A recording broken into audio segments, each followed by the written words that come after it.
A criminal on the run, intent on telling his side of the story. This is the legend of Ned Kelly's Jerilderie Letter. Ned Kelly came to Jerilderie in early February 1879, and his main reason for coming was not to rob the bank, but to get his story out, because up until that time, all the stories related to Ned Kelly and his gang was issued and controlled by the police of Victoria. Ned Kelly had one goal on his visit to Jerilderie: to get his now famous Jerilderie Letter published in the Jerilderie and Urana Gazette. Well, he came into Jerilderie from the east. He stopped at the Woolshed Inn. He then stayed there, had a few drinks, they did, and sat around till about midnight before they came into Jerilderie. And they bailed up the two policemen that were in the barracks at Jerilderie, locked them in their own logs, and kept everybody under guard over the Saturday night. With Senior Constable Devine and Trooper Richards locked up, Ned had another problem on his hands. Once a month, the Catholic Church held their Sunday service in the courthouse across the road from the police barracks, and it was Mrs. Devine's usual duty to prepare the altar for Mass. On the Sunday morning, Ned had decided that business should continue as normal. So Mrs. Devine, who had been part of the capture at the police barracks, was then escorted across to the courthouse by Dan so that she could set up for Mass and the community could continue as normal. Mrs. Devine carried out her usual Sunday duties without a hitch. The town was none the wiser that the Kelly gang were in their midst. On the Monday morning, Ned and his cohort obviously decided that to keep the horses in the best condition that they could be, that they would have them reshod at the blacksmith shop in town. So Joe Byrne and Dan Kelly, dressed in police uniform by this stage, headed to the blacksmith shop to have that done. And they had the service carried out, and then they dutifully charged that service to the New South Wales Police Force. On the Monday morning about 10:30am, while some were off having the horses shod, Ned and Trooper Richards headed to the Royal Mail Hotel. Now their intention here was to hold up the Bank of New South Wales, which was housed within the Royal Mail Hotel footprint.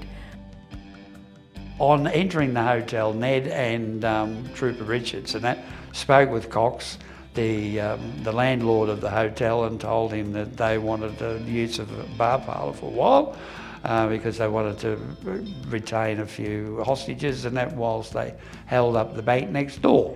They got to the first vault or safe, but the second safe, the key was with the bank manager, who at that time was at home apparently in his residence having a bath at 10:30 in the morning. After tracking down the bank manager and robbing the bank, Ned decided it would only be fair to shout the hostages a round of drinks to keep them happy. After the hold-up at the Royal Mail, Ned decided that now a hold-up had occurred and they were impersonating police in police uniforms and things. The best thing to do was to get to the Post and Telegraph office so that any form of communication alerting outside people and outside authorities that the Kelly gang were in town would be severed. Joe goes over, he puts the gun into the face of the apprentice telegraph officer and proceeds then to smash the mic up. By this time Ned has walked across to the telegraph office. He thinks, well, we might as well try and cut the telegraph poles down. He gets an axe and Thomas Brown start chopping one of the poles down. He commandeers another fellow, Charlie Knorr, to help in the job and to keep cutting telegraph poles down till sundown. With communication to the town cut off, Ned makes his way to find Samuel Gill, the editor of the Jerilderie Gazette. Now, when Ned presented himself at the Gazette, he was told by Mrs. Gill that Samuel Gill was not in place and that no, she wouldn't undertake to take it and have it published because she didn't think that would happen. Ned genuinely, I would imagine, was becoming distressed about that, because this was the premise for why he came to Jerilderie to start with, to make sure that his side of the story was told.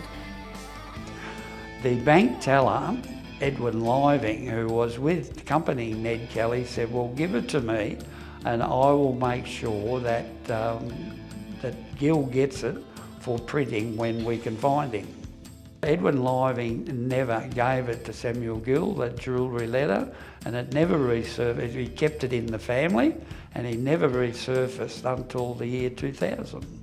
I think if we look at the Ned Kelly experience that we had here in Jerilderie, he had one thing on his mind, and that was to be able to tell his story and have it published so that it gave balance to exactly what was happening in his life. 100 years after handing over the Jerilderie Letter, Ned Kelly finally has his story heard. Explore the Ned Kelly raid trail for yourself.